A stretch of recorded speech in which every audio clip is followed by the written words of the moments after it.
have a look at what your offer is, have a look at your ad copy, have a look at your freebie. Is it something people want? Because most times it's often that. That is why your cost is really high, and that is why people aren't downloading it.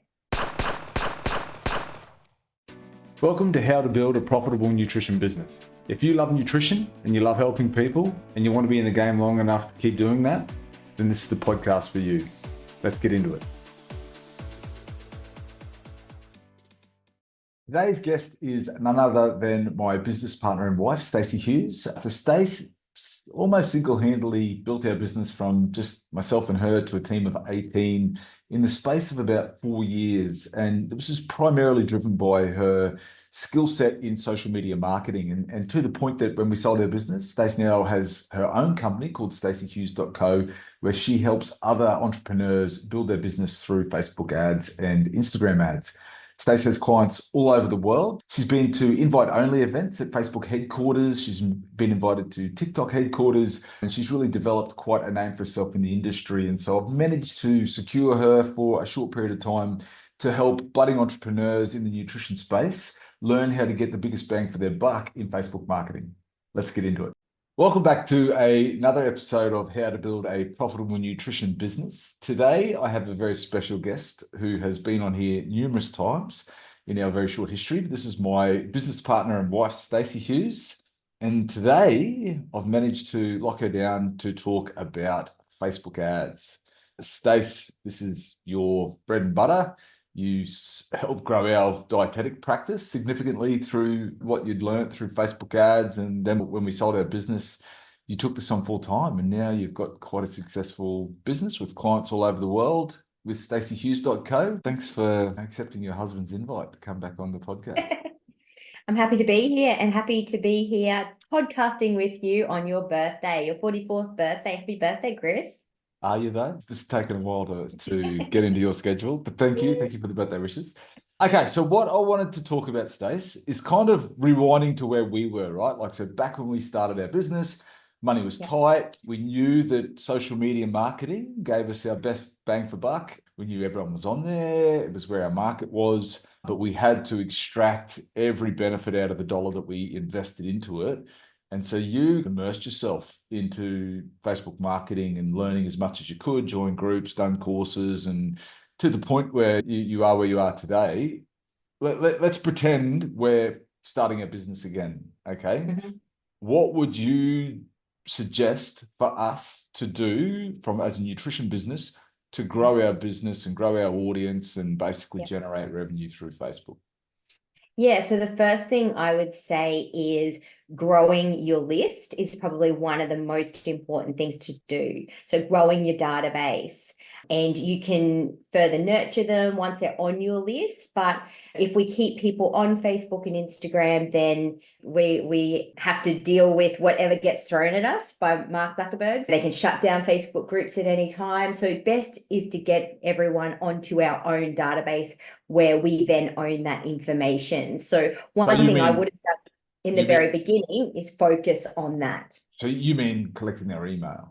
Collecting their data, yeah. So their name and email, and giving them something in return for that. So that's probably the one thing that I would focus on, is creating that lead magnet or freebie that people want. The ideal customers that you want to work with, the clients that you want to work with, or even the referral partners that you want, creating something of value or something free that you can give to them in exchange for their name and email address. Okay, so if my niche is diabetes, I might say top 10 foods to help control my blood glucose levels. Diabetes. Yep. Create a resource. They are paying for that with their name and email and maybe phone number, maybe whatever. So I'm collecting their details and building a list from that. Yeah, and then you can talk to them on email, an email nurture sequence where you can explain who you are, what you stand for, why you're the best person to help them with their diabetes. So always focusing on that client and telling them why they should work with you. And then you can, once you nurture them a bit, then you could either give them some more value or make an offer to them with your packages for them to come and see you, that type of thing. So just to be clear there, I've created the resource. They've given me their name and email. I'm then nurturing them offline with Yeah, an email on sequence. email. Yes. Yep.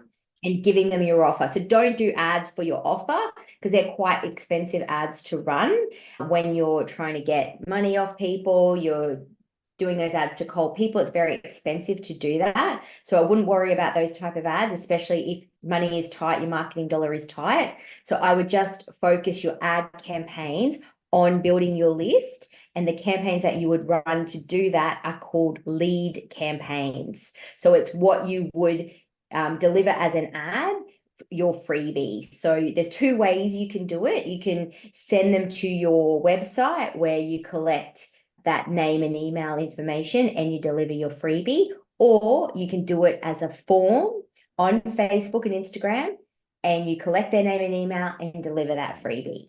Now, if I have been attentive to the information you've told me in the past, is it best to keep them on Facebook because the algorithm rewards that? Facebook and these platforms essentially don't want people to leave the Yeah, and platform. that is true to some extent, but honestly, there's not one campaign that is better than the other when it comes to leads. So I can't definitively say a form is better than sending them to a landing page. The only way is by testing and running the campaigns, getting that cost per lead and working out which one costs less than the other.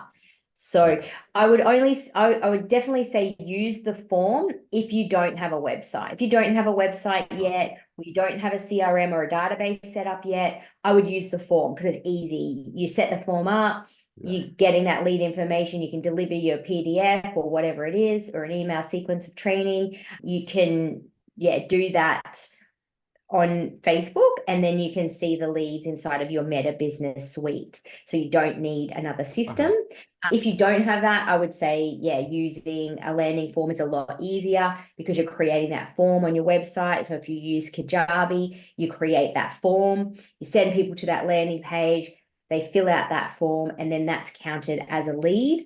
And yeah, Kajabi sends that information back to Meta.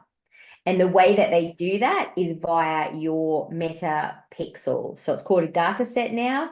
So you put a bit of code on your website, and then that bit of code is tracking what everybody's doing on your website.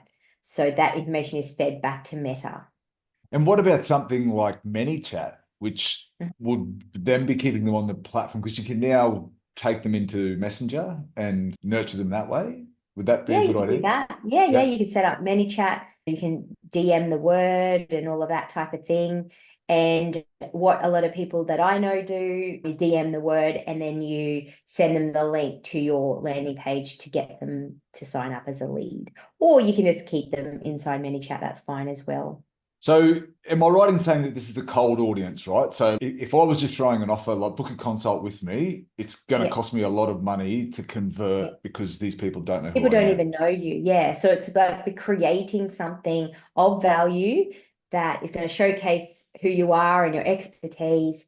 And it's something that they want. Maybe if it's a bariatric patient, what resource or what would they download if they're thinking about weight loss surgery, for example? And then you can further nurture them on email. So think about who your niche is and what they want, and you could use ChatGPT to come up with some ideas and brainstorm some freebie or resource ideas, and then create that from using your expertise and then deliver that to them via a lead ad. So you're utilizing audiences and you're showing that ad to new people. And if it's people in the radius from your clinic, then you can set that up as well and deliver that freebie to them. Okay, so you can do the geographic targeting. Geographic location, geographic targeting from a location radius or suburbs Yeah. located where you want to see people. Or if you want to see people online, you don't need to do that. Could you do it via interests like bariatric, for example, or No, diabetes? definitely No. not. Yeah. Why No, definitely with not? privacy now, there's no detailed targeting limits being taken away all the time. So yeah, you definitely can't do that. Oh. Or you could do Fantastic. maybe interested in diabetes, or a diabetes magazine, or a diabetes website or something, maybe. I don't know. But there used to be a lot more targeting, but they have taken a lot of that away. So don't think about that's kind of like the old way you used to do ads. So don't think about that. Think about just keeping your audience broad, and you're attracting the right person with your ad copy and your ad. So your image, your video, your carousel, and your ad copy, that is going to attract your ideal customer. Okay, so I know you get asked this question, and I know you get frustrated with this question, so I'm going to ask it also so you can give the answer, not to frustrate you, because I don't try and do that. Is you're frustrated? Is what's a good cost per lead? Yeah, that is really difficult to say. And you don't know what a good cost per lead is until you run your ad and get that data. And then you work on reducing that cost per lead. There's just so many factors that determine it, like your niche, yeah, who responds to your ad. So the quicker your ad gets shown to a number of people, the quicker that they respond to the ad, the lower your cost per lead is going to be. And then the more people that respond to that ad, Facebook's going to show that ad again to similar people to that. So it goes out and then goes and finds more people like that and shows that ad, that whatever number responds to, that's going to bring down your cost per lead. So I know the answer to this because I've asked you this question, but back in 2016, I would have really struggled with the way Facebook works. But I know what you're going to answer here in terms of you've just got to let the algorithm work. So initially, Yeah. right, let's say money's tight, we've put in $100 and we're not getting good results. It's really hard for me as someone that may not have much money. I'm just started this business. I've got all these costs to go, oh, just trust the algorithm. Like I'm not getting many Yeah. leads. What's your advice there? Is it just Yeah, I wouldn't say patient? trust the algorithm in that case. I would say have a look at what your offer is, have a look at your ad copy, have a look at your freebie. Is it something people want? Because most times, it's often that. That is why your cost is really high, and that is why people aren't downloading it But or is giving it, their lead information for it. don't you also have to give the algorithm a bit of time to work things out? No? Oh, you do, yes, you do. You wouldn't make that decision in the first 24 to 48 hours, but just say you've run your ad for a week, you've done $10 a day or $20 a day, and you're not getting good cost per lead, or no one's downloading your thing, I would look at your freebie. What it is. Yeah, It's right. not, it's generally these days, very rare is it your audience. It's always what it is, because Meta have so many data points on all of us. So they know who to show your ad to. I know it's hard to think that, but they do. And but what they're showing to them, that's what you've got to focus on. So what you're saying is it's me, it's not them. It's my Yes, problem. Mm. always. Okay, that is All hard the to take as time. well. Okay. So Um, it's freebies. And how I know this also with clients, we do experiment where we do 4 different or 3 different freebies in the one campaign. One might get $1 cost per lead, and the other two are like $5, $6. It's the thing that was $1 that people are responding to, yeah. people are engaging with. And so People we're want. so then like when it comes to then converting to sales, so these are just leads and then I'm nurturing them Yeah. via email Yes. or messenger, whoever we're doing it. Are you Yep. saying like completely don't ever worry about the offers online? Yes.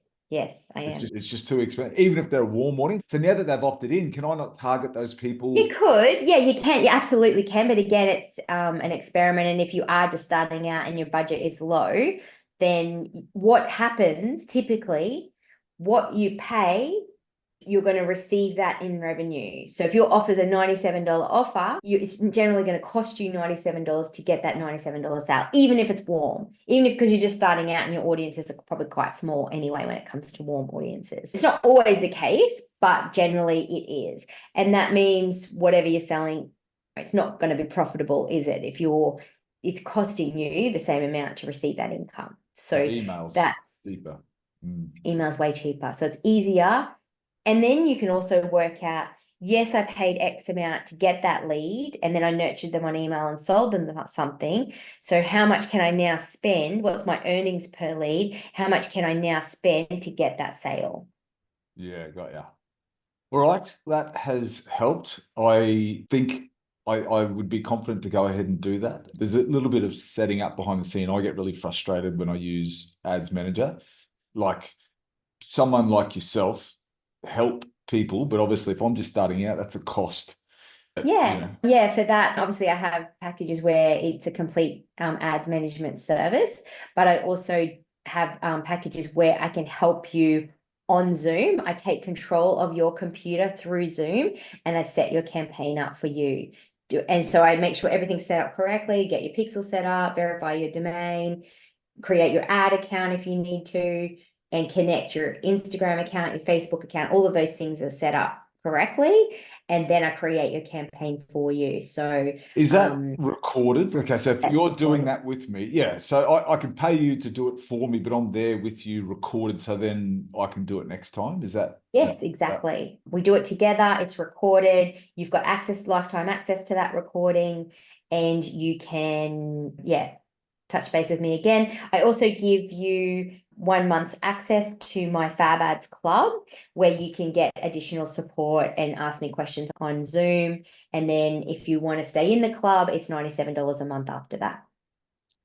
Cool. All right, we'll put those links down below. Thank you for giving up your time on my birthday. This is my birthday present, probably. Definitely. All right, thanks, Stace. Hopefully that helps someone Love. setting up their own Facebook or Instagram marketing and helps them build a business, profitable one. Amazing. Thank you. No worries. Thank you. Bye. Do you find this podcast valuable? There may be other nutrition professionals out there will also. If you like, share, and subscribe, it's going to help other nutrition professionals make an impact on the world just like you. Thanks.